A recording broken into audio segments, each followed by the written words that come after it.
Hai teman-teman semua, kembali lagi bersama kami di Online Bible Reading nih. Kali ini lagi ada masa PPKM darurat nih pas kami lagi syuting. Ya, Semoga baik-baik aja ya. ya, amin. Halo Koben, halo Ya, Alvin. hai Intan, Alvin. Ya, Semua beraktivitas dengan baik. Semoga ya, kita stay at home, mendukung program pemerintah untuk meminimalisir angka peningkatan kasus. ya, Semoga teman-teman semua juga yang nonton dalam keadaan sehat dan baik juga. amin. Amin.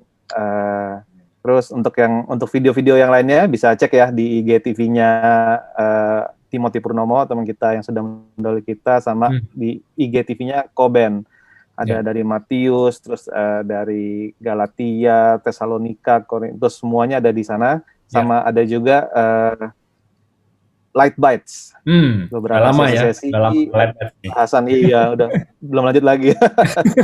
Jadi teman-teman bisa lihat di situ juga beberapa video yang lainnya. Ya, Oke. Sip, kita minggu lalu udah di 2 Korintus 6. mm-mm, Minggu ini lanjut di 2 Korintus 7. mm-mm. Ada yang mau dibaca dari 2 Korintus 6 kok? Mungkin sebelumnya? Ya, oke. Gua baca nanti kalian yang ini aja ya, langsung ya. Oke. Apa mau di highlight di mana atau mau dibahas yang di mana? Gua yang baca dulu aja di 2 Korintus 7. Nah, itu kan kalau kita lihat di Alkitab kita nih yang translation bahasa Indonesia ini tuh kayak sambungan dari atas. Ya. Dari chapter 6 sebenarnya. Jadi gua akan mundur sedikit. Hmm. Jadi gua akan baca dari chapter 6 ya. Chapter 6 ayat ke 16 misalkan. Ya, biar ada Oke. kelanjutannya. Jadi pasal 6 ayat 16 2 Korintus ya. Ya. Apakah hubungan bait Allah dengan berhala? Karena kita adalah bait dari Allah yang hidup menurut firman Allah ini. Aku akan diam bersama-sama dengan mereka dan hidup di tengah-tengah mereka. Akunya ini Tuhan ya. Dan aku akan Hmm. menjadi Allah mereka, dan mereka akan menjadi umatku. Sebab itu, keluarlah kamu dari antara mereka, dan pisahkanlah dirimu dari mereka, firman Tuhan. Dan janganlah menjamah apa yang najis, maka aku akan menerima kamu. Dan aku akan menjadi bapamu, dan kamu akan menjadi anak-anakku laki-laki, dan anak-anakku perempuan. Demikianlah firman Tuhan yang Maha Kuasa. Nah ini lanjut nih, ke chapter 7, padahal sambungannya nih. Saudara-saudaraku yang kekasih, karena kita sekarang memiliki janji-janji itu, marilah kita menyucikan diri kita dari semua pencemaran jasmani dan rohani. Dan dengan demikian, menyempurnakan kekudusan kita dalam takut akan Tuhan. Nah, gue stop dulu di situ. Jadi, Hmm. tadi kita baru baca chapter 7 ayat 1. Ya, tapi itu karena ada lanjutannya di atas. Nah, mungkin sedikit dulu bagi teman-teman yang dengar, bagi ini ya, sedikit background kenapa dipotongnya di situ, kenapa kayak ngambang gitu ya ayat satunya. Itu sebenarnya di tahun 1300-an tuh ada scholars gitu. Scholars tuh orang-orang yang belajar tentang Alkitab. Mereka mau bagi jadi chapter-chapter biar gampang dibacanya gitu loh. Ya kan. Nah, yang ini agak aneh karena motongnya kayak di tempat yang kurang tepat gitu. Ya, itu sih Ya. sedikit backgroundnya. Nah, tapi tadi abis yang gue baca itu gimana menurut kalian? Ayat 1 ada nggak yang di highlight? Kalau dari satu, paling gue dari yang sebelumnya, yang minggu lalu sempat dibahas juga. Di ayat 18 dibilang di sini Ya, kamu akan menjadi anak-anakku laki-laki dan anak-anakku perempuan. ya, Jadi hanya 2 jenis ya gender ya, yang disebut sama Tuhan di sini. ya, betul, betul. Ya, yang kita baca di situ ya, dan Tuhan Ya. akan menjadi Bapa ya. Di situ Mm-mm. dikasih tahu tuh Father image ya, gitu. Hmm. Jadi Tuhan itu kalau di Alkitab kita baca dia menggambarkan dirinya Bapak Seorang. dan anak gitu ya, selalu ya relationship itu ya yang dia Ya. pengen kasih lihat kita ya. Bisa sih kita bahas sedikit tuh tentang father image Hmm. gitu. Buat buat gua nih pribadi, gua sama Alvin ini kan adik kakak nih. Ya, misalkan kita Ya. nggak punya father image yang bagus gitu misalkan contohnya. Nah, itu akan susah tuh untuk kita relate sama Bapak di surga. Karena kan kita ngelihat yang ada gitu Ya. misalkan. Ya, tapi Hmm. bersyukur juga untuk teman-teman misalkan dengan father image yang bagus. Jadi dia udah ada blueprintnya, udah ada role modelnya gitu. Cuman kita juga tetap bersyukur sih karena apapun yang terjadi kalau kita bersama Tuhan justru itu juga membantu kita ya kan untuk tahu gitu, bisa Hmm. bedain untuk mau jadi seorang role model bapak yang baik itu seperti apa sih gitu. Itu sih kalau kita mau ngomongin tentang father image. Setuju. Ya, mungkin Irsan sama Alvin mau tambahin. Kebetulan Kalau kalau dari ya Alvin dulu.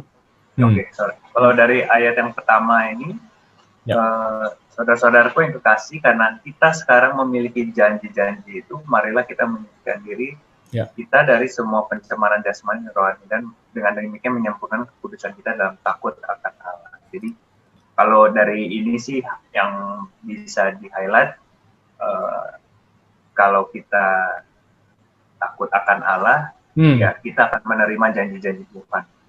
Jadi konteks ini mungkin takut bukan karena takut seperti kayak takut dihukum atau seperti itu, tapi takut dalam artian ini mungkin taat ya. Jadi kalau taat sama perintah-perintah Tuhan, ya kita pasti menerima janji-janji Tuhan. Itu sih kalau dari ayat yang pertama ini. Ya. Jadi yang di-highlight itu takut akan Tuhan. Ya. Irsan, silakan San. Ya. Sama, tadi nyambungin yang Koben bilang aja sama, kebetulan gue juga kan bokap udah nggak ada pas gue umur 4. Jadi di gue itu juga role model seorang ayah itu juga masih, ya figur ayah itu nggak ada seperti apa gitu. Jadi ya bersyukur Tuhan, ya gue waktu itu menerima Tuhan dari SD, kebetulan ikut nyokap gitu kan, di Kristen, terus di SMP memutuskan untuk dibaptis. Mungkin pada saat itu cuman ngikut-ngikut aja gitu ya, cuman sejak saat itu benar-benar ngerasain hidup tuh dipimpin gitu. Maksudnya walaupun kita ya percayanya mungkin belum yang sepercaya sekarang, tapi kita tahu ada yang membimbing kita, ada yang hati nurani yang selalu, ya itulah Roh Kudus ya, yang selalu menuntun kita, ngasih tahu ini nggak baik, ini harus begini, harus begitu gitu. Jadi ya relate banget lah. Iya benar. Jadi kalau kita mau bahas tentang father image ini tuh panjang sih gitu. Dalam parenting juga kan semua sama gitu. Kita semua juga kita semua kan udah married ya kan. Irsan nanti juga akan jadi papa juga gitu loh. Kayak gue punya 2 anak, Alvin juga punya anak gitu. Nah, father image apa yang kita kasih lihat ke anak-anak kita, ya kan? Basically kan itu sebenarnya kayak contoh yang dia bisa lihat supaya dia bisa relate sama Tuhan gitu. Nah, gue pelajari nih untuk jadi seorang ayah itu ya yang paling penting tuh di availability gitu loh. Ada nggak kita buat anak kita? Presence. Gitu loh. Ya, presence betul. Gitu. Nah, pada saat kita hadir itu udah kayak segalanya sih buat anak ya, gitu. Karena si figur Bapa ini kalau kita kenal sama Tuhan itu, Tuhan selalu ada buat kita, dia selalu hadir, gitu. Mungkin kadang kita yang ngerasa dia nggak jawab kita, tapi kan dia selalu ada, gitu. Dia yang pegang kontrol, gitu. Nah, ini yang bisa kita pelajari untuk anak-anak kita. Makanya gue tadi dapat presence yang tadi lu bilang, ya sama kan kita juga jadi yang bangkitin semangat anak-anak gitu loh, ya kan? Kalau kita baca di Alkitab tuh ditulis bapak-bapak ini jangan bikin anaknya pada marah gitu loh, jangan membangkitkan amarah anak, ya kan gitu. Ya dengan kita nggak hadir, dengan kita nggak presence, itu aja udah membangkitkan marahnya anak sih sebenarnya, tanpa si anak sadari, tanpa si bapak sadari, yang nggak pernah ada nih, gitu misalnya. Nah untuk yang bapak-bapak yang nonton, ya kita mau lah ya hadir buat anak-anak kita gitu. Ya, kalau untuk mungkin ada yang single parent, yang dia seorang istri, seorang ibu ya, single parent misalkan, ya berarti kita harus memperkenalkan anak-anak sama figur Bapa, yaitu Bapa di surga, gitu. Ya kan, nggak ada cara lain. Makanya di Alkitab ditulis Tuhan itu Father of the fatherless, gitu loh. Jadi mungkin single parents ya kita ngerti lah ya, musimnya susah, berat gitu, tapi justru kita perkenalkan anak-anak itu sama Tuhan gitu, karena dialah Bapa kita gitu. Itu sih untuk teman-teman yang juga mungkin bukan kekurangan ya, tidak ada figur ayah juga, semua kita bisa baca di Alkitab tentang bagaimana seorang bapa selalu terhadap anaknya itu disakiti, mengampuni, ngajarin, terus tapi menghajar, tapi tidak menghajar sampai titik darah penghabisan juga, enggak gitu. Cuman memberikan sebuah peringatan, memberikan jika kita minta sesuatu tidak dikasih, itu ada sebabnya semua gitu. Karena seorang bapak tahu yang terbaik buat anaknya gitu kan. Jadi ya kita mau minta mainan, kita baru umur 3 tahun nih, kita minta otopet sama orang tua kita. Orang tua kita pasti tahu loh, otopetnya lebih gede daripada kamu gitu. Pasti belum saatnya gitu. Jadi sama seperti kita juga ya minta sesuatu ke Tuhan, mungkin Tuhan yang tahu belum terbaik ini kamu ya. Ya, dan dia akan memberikan di saat yang terbaik, di waktu yang tepat. Iya. Jadi semua ada di Alkitab, tinggal ya kita ya tidak perlu khawatir gitu. Aduh, nggak ada seorang sosok ayah nih, saya nggak tahu jadi ayah gimana, takut menikah atau menjadi ayah yang baik itu seperti apa. Semua ada di Alkitab, bisa ngelihat. Iya, betul. Jadi kita selalu back to the Bible ya, gitu loh. Ya, pada saat di situ juga kita baca, kita makin ngerti gitu. Ya. Oke, kita lanjut ya. Itu baru ayat 1 tuh dari tadi. Ya. Lanjut, mungkin siapa? Baca, Alvin. Ya, oke. Sukacita sesudah duka cita. Ya. Berilah tempat bagi kami di dalam hati kamu. Kami tidak pernah berbuat salah terhadap seorang pun, tidak seorang pun yang kami rugikan, dan tidak dari seorang pun kami cari untung. Aku berkata demikian bukan untuk menjatuhkan hukuman atas kamu, sebab tadi telah aku katakan bahwa kamu telah beroleh tempat di dalam hati kami, sehingga kita sehidup semati. Aku sangat berterus terang terhadap kamu, tetapi aku juga sangat memegahkan kamu. Dalam segala penderitaan kami, aku sangat terhibur dan sukacitaku melimpah-limpah. Ya. Bahkan ketika kami tiba di Makedonia, kami tidak beroleh ketenangan bagi tubuh kami. Di mana-mana kami mengalami kesusahan, dari luar pertengkaran dan dari dalam ketakutan.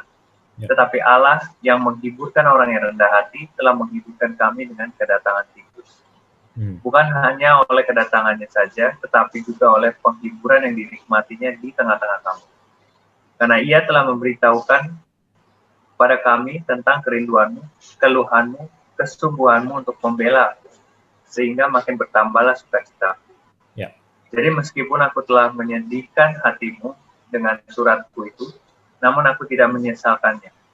Memang pernah aku menyesalkannya, karena aku lihat bahwa surat itu menyedihkan hatimu, kendati pun untuk seketika saja lamanya. Yeah. Namun sekarang aku bersuka cita, bukan karena kamu telah berduka cita, melainkan karena duka citamu membuat kamu bertobat. Yeah. Sebab duka citamu itu adalah menurut kehendak Allah, sehingga kamu sedikit pun tidak dirugikan oleh karena kamu. Yeah. Sebab duka cita menurut kehendak Allah menghasilkan pertobatan yang membawa keselamatan, dan yang tidak akan disesalkan. Tetapi duka cita yang dari dunia ini menghasilkan kematian. Oke, sampai situ dulu ya. Oke. Sampai ayat 10 dulu. Ya. Seperti biasa ya, kita selalu encourage teman-teman baca, kita pegang satu highlight ya, stabilo atau pensil atau apapun itu, pada saat kita baca aja pelan-pelan gitu. Karena bahasa Indonesia tuh kita udah familiar banget, tapi justru malah jadi kita tuh kayak lewat aja gitu loh, ya kan? Karena familiar, jadi lewat gitu. Nah, boleh juga punya satu perbandingan lagi, pakai bahasa Inggris atau translation yang lain. Jadi kita bisa lihat nih lebih luas lagi, dapat yang lebih komplit. Pada saat kita baca, highlight tuh, yang ini bagus ya, gitu loh. Wah ini bagus nih, kita highlight. Nah biasanya kalau kita di online Bible reading, kita akan bahas, menurut lo tadi yang lo highlight tuh apa yang lo dapat, gitu. That's why online Bible reading ini, public speaking ini, Paulus saja bilang ini harus terus dilakukan. Karena pada saat kita lakuin ini, ternyata kita dapat yang lain lagi, dapat lebih komplit lagi, lebih luas lagi. Oke? Nah sekarang Irsan nih yang highlight dulu, yang mana, San? Yang di highlight tadi di ayat 10 kali terakhir ya. Sebab duka cita menurut kehendak Allah menghasilkan pertobatan yang membawa keselamatan dan yang tidak akan disesalkan. Tetapi duka cita yang dari dunia ini menghasilkan kematian. Di sini juga kita ngelihat di ayat-ayat sebelumnya ini Paulus terkesan kayak ya nyesel nggak nyesel dengan menulis. Kita tahu di surat Korintus yang pertama kan dia benar-benar keras negurnya kan. Ya. Dan di sini mungkin juga jemaat di Korintus bertobat tapi bersedih gitu. Nah ini bertobat bersedihnya juga bersedihnya dia di-encourage lagi nih, dibangun lagi nih. Bersedihnya jangan sampai bersedih yang terpuruk gitu, tapi ini bersedih yang mendatangkan pertobatan. Jadi kan keren tuh. Bersuka cita ya, membangun gitu. Jangan yang kayak kita tadi balik lagi ke figur bapak gitu. Kita memberitahu anak kita kalau dia melakukan kesalahan, tapi kita mau dia menangis, bukan sedih ya, menangis, merenung karena dia menyesal telah melakukan kesalahan, bukan karena dia nangis karena kita omelin gitu. Ya, dan supaya dia Poinnya jadi lebih baik lagi jadi kan. missing. Iya. Ya, jadi missing the point kalau misalnya dia sedih karena kita omelin ya, bukan karena dia menyesal telah melakukan perbuatan itu. Nah, tujuannya Paulus di sini kan menulis surat yang teguran yang pertama itu adalah untuk supaya sadar ada yang jemaat di Korintusnya. Jadi ya ini cukup kena di gue. Iya, bagus banget San. Tadi lu bisa ngambil dari sudut pandang itu karena benar. Kalau kita kan sama-sama baca 1 Korintus, Paulus bahasanya keras tuh 1 Korintus. Karena kita udah lihat isinya nih macem-macem nih jemaatnya nih. Ya kan semuanya punya versi masing-masing lah. Boleh dibilang malah udah kayak udah nggak ngikutin apa yang diajarin. Malah udah aneh. Ya, melenceng, betul. Nah, di situ bahasanya Paulus tuh agak keras sebenarnya di situ. Nah, di surat yang 2 Korintus ini justru dia bilang nih, aduh, gue ngomongnya sih udah terlalu keras gitu loh, tapi ya kan dia perlu kasih tahu kebenaran, ya kan, justru kan orang yang sayang sama kita yang dia akan kasih tahu kebenaran, ya kan, dia yang akan ngomong apa yang harus kita dengar, ya kan, bukan apa yang kita mau dengar, gitu. Kalau kita kan maunya dengarnya yang enak-enak aja, tapi kadang kita tuh perlu dengar apa yang harus kita dengar, gitu. Nah, hanya orang yang benar-benar mengasihi itu dia akan kasih tahu, gitu loh, ya kan, ya. Tadi anak pakai contoh anak tuh udah bagus banget ya, kita kayak kasih tahu anak, mereka nangis sih ya kan, kita juga kayak ngerasa gimana ya kasih tahu, aduh dia sampai nangis gitu, tapi itu tujuannya baik, tujuannya supaya dia menjadi lebih baik lagi, supaya dia tahu mana yang benar mana yang salah.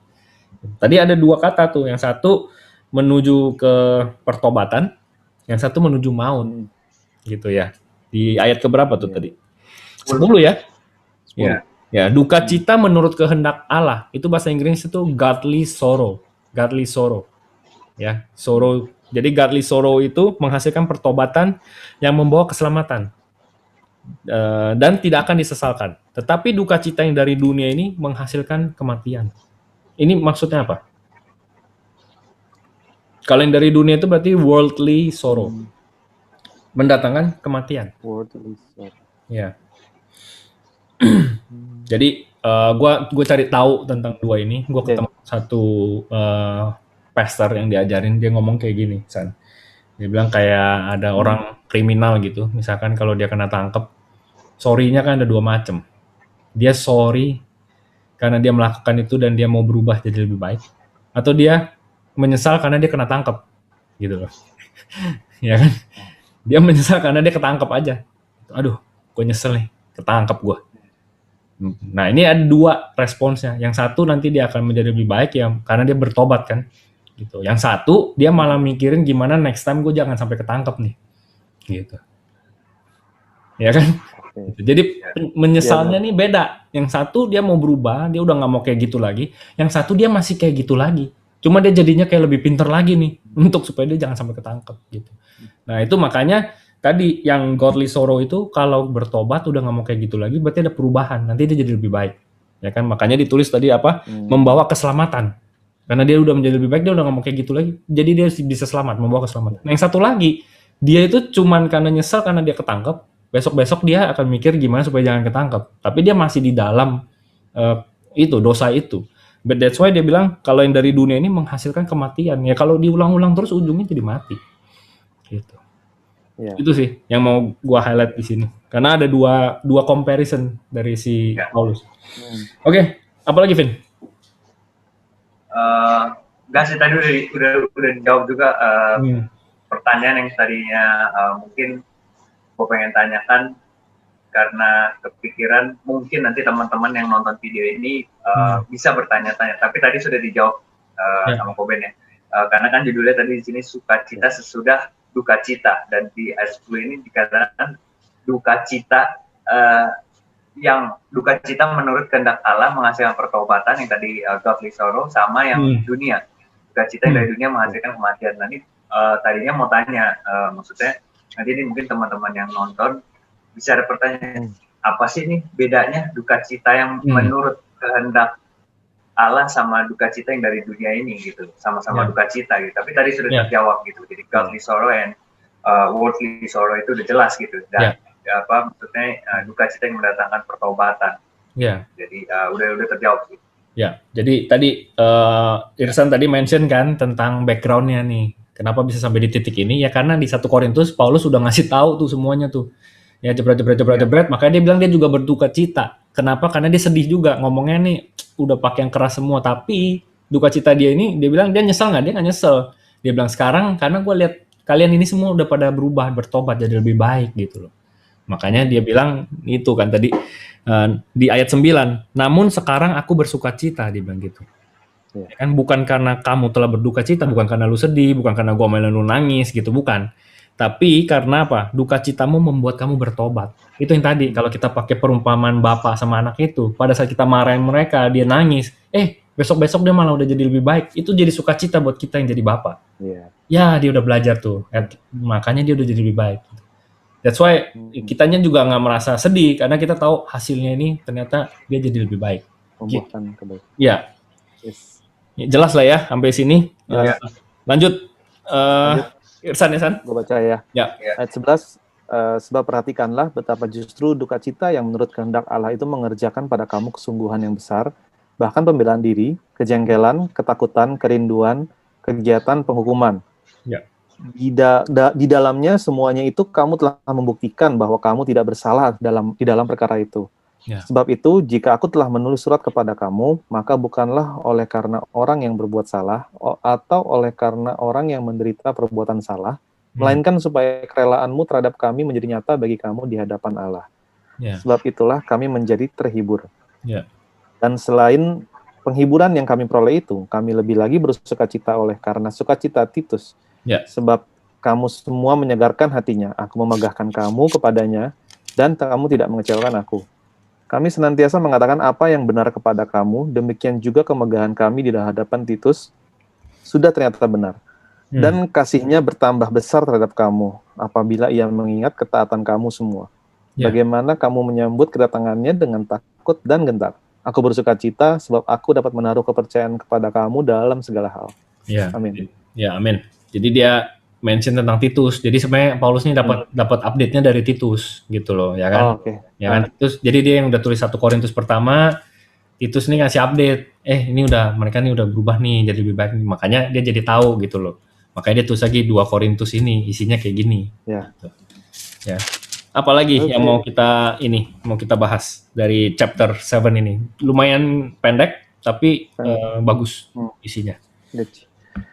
Mungkin gue nambahin aja tadi pas baca sempat ada insight lagi dari menyambung di surat Yakobus Yakobus 1 ayat 2 sampai 4 di mana di sini dikatakan saudara-saudaraku anggaplah sebagai suatu kebahagiaan apabila kamu jatuh ke dalam berbagai-bagai pencobaan. Sebab kamu tahu bahwa ujian terhadap imanmu itu menghasilkan ketekunan, dan biarkanlah ketekunan itu memperoleh buah yang matang supaya kamu menjadi sempurna dan utuh, tak kekurangan suatu apapun. Jadi di sini mungkin dari perspektif lainnya juga bisa dibilang pencobaan ini tuh mendatangkan menghasilkan ketekunan ya, melatih iman kita gitu menjadi dewasa. Jadi juga ya ujung-ujungnya pastinya tetap mengarahkan kita untuk jadi makin serupa dengan Kristus gitu kan. Jadi di sini cukup sempat keinget gitu ayat ini.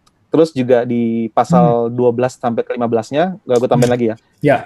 Berbahagialah orang yang bertahan dalam pencobaan. Sebab apabila ia sudah tahan uji, ia akan menerima mahkota kehidupan yang dijanjikan Allah kepada barang siapa yang mengasihi dia.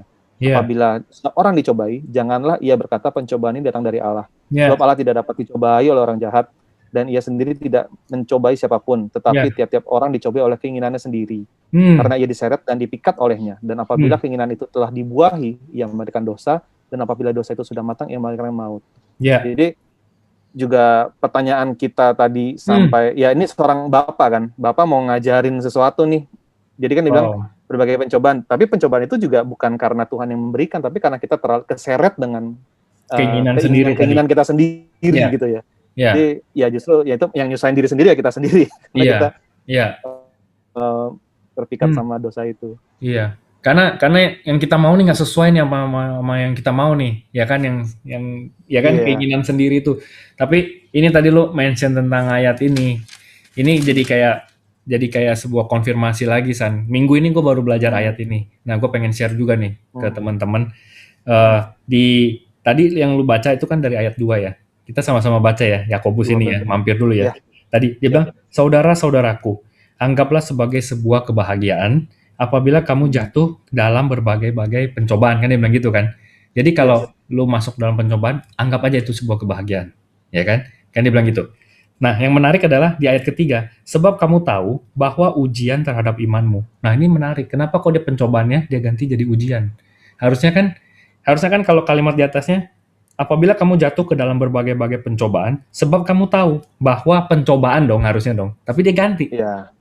Tapi dia ganti jadi ujian. Nah, di bahasa Greeknya, di bahasa Yunaninya ini dua kata yang beda yang dia pakai. Kalau di bahasa Indonesia jadinya satu pencobaan, satu ujian. Tadi nyambung sama yang lu baca di ayat ke-12. Kalau Tuhan tuh nggak mencobai kita. Gitu. Artinya pencobaannya bukan dari Tuhan. Ya, gitu. Tapi ujian itulah menghasilkan ketekunan. Nah, menarik. Karena kalau ujian itu, kalau di sekolah, namanya pencobaan apa ujian? Ujian. Ya, kalau sekolah kan ujian. Ujian itu untuk apa? Lulus. Ya, lulus. Naik kelas. Betul, naik level berarti. Berarti lu dikasih ujian itu supaya lu naik level. Cara melihatnya kan seperti itu kan. Nah, kita bisa lewatin ujian itu kalau kita apa? Belajar. Belajar. Ya kan?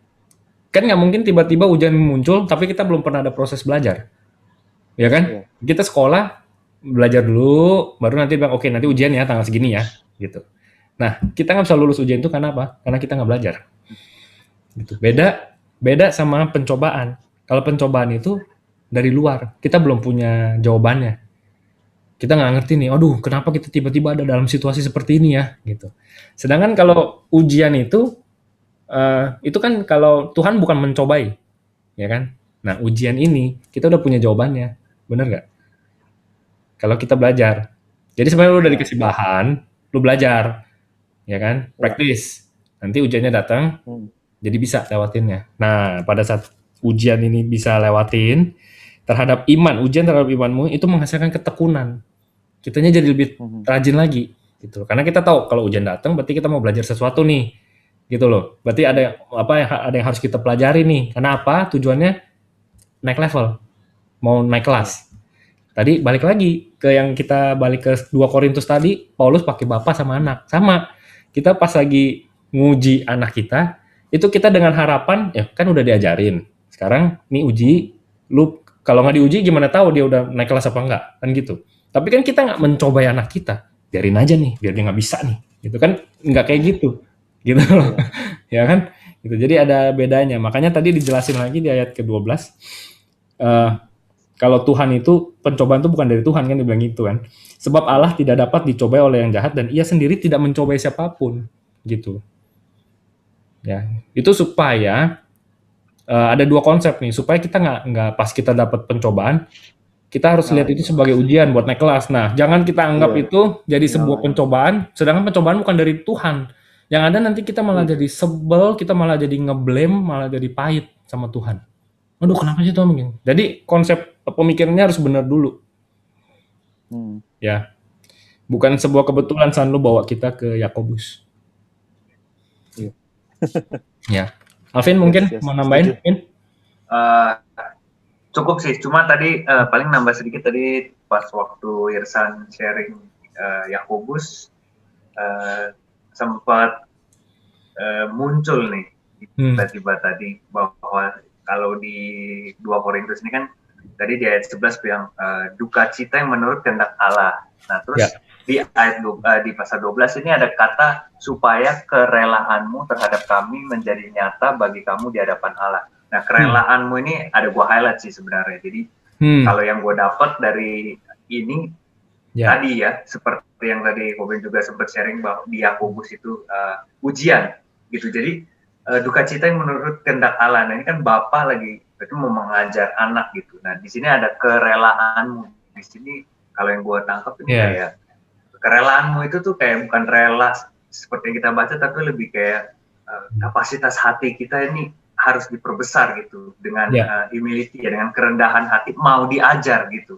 Jadi kan kalau kita nggak ada kapasitas hati untuk mau diajar, mau belajar, kita balik lagi ke yang Yakobus tadi, yang Koben seperti kita nggak akan lulus ujian itu gitu, kita nggak akan belajar juga gitu. Jadi itu sih yang tadi dapat. Nah makanya nyambung di ayat yang ke-13, sebab itulah kami menjadi terhibur. Gitu. Jadi ketika kita ada kerendahan hati itu, ada kapasitas hati itu untuk mau diajar, ya kalau kita naik kelas pastinya kita senang gitu. Makanya sebab itulah kami menjadi terhibur gitu. Semua orang senang. Yang ngajar lihat kita naik kelas senang, kita sendiri yang naik kelas juga senang. Akhirnya gue lulus ujian dan gue bisa level up juga gitu. Itu sih tadi yang tiba-tiba dapat gitu. Waktu Ihsan sama aku sharing itu. So good ya. Gitu. Jadi kita dapat komplit ini nih, perspektifnya nih, ya kan? Jadi buat yang ngajar juga dia juga seneng karena yang diajar juga ada kerelaan itu mau belajar gitu. Ya, terus yang belajar juga jadi seneng karena pada akhirnya dia bisa lulus ujian itu. Gitu. Makanya buah rohnya yang dihasilkan jadi sukacita. Karena kita jadi nyambung lagi ke Galatia, sukacita itu salah satu buah roh. Oh, ternyata karena ini semua kita jadi menghasilkan satu buah roh, sukacita gitu. Wow. Kadang gue juga suka amazed kan. Kadang gue suka amazed kita baca kayak gini terus ada aja gitu ya. Apa Santo tadi lu mau ngomong apa? Tambahin apa? Tadi lupa, gue nggak jadi. Udah lupa. Aduh sorry loh. Aduh kadang-kadang kalau lagi udah ngeklik gue ini bisa kelupaan. Gak apa. Iya. Oke. Kalau masih ada yang mau ditambahin? Udah sih. Aman sih. Udah ya? Ya. Luar biasa chapter 7 kita udah bahas kupas lumayan ya, detail ya semuanya. Kayaknya nggak ada yang kelewatan. Ya teman-teman kalau baca sendiri, tapi gue yakin pasti juga masih ada yang Roh Kudus bisa ajarin, gitu loh. Di luar yang kita udah bahas di sini, apapun itu. Ya. Gue inget. Jadi mungkin teman-teman kalau bertanya, kenapa sih kok masalahnya ini terus ya? Kok gue diketemuin sama orang-orang ini terus ya? Kok gue diketemuin sama masalah ini terus ya? Ya karena itu emang lagi mau di naik kelas di situnya, maksudnya mau disuruh lulus di area situ gitu. Ya. Nanti belajar sesuatu lah ya, belajar sesuatu di area itu. Iya. Di area itu. Jadi bukan nanya, kenapa Tuhan ngetemuin gue sama orang itu terus, kenapa Tuhan mencoba aku di sini terus?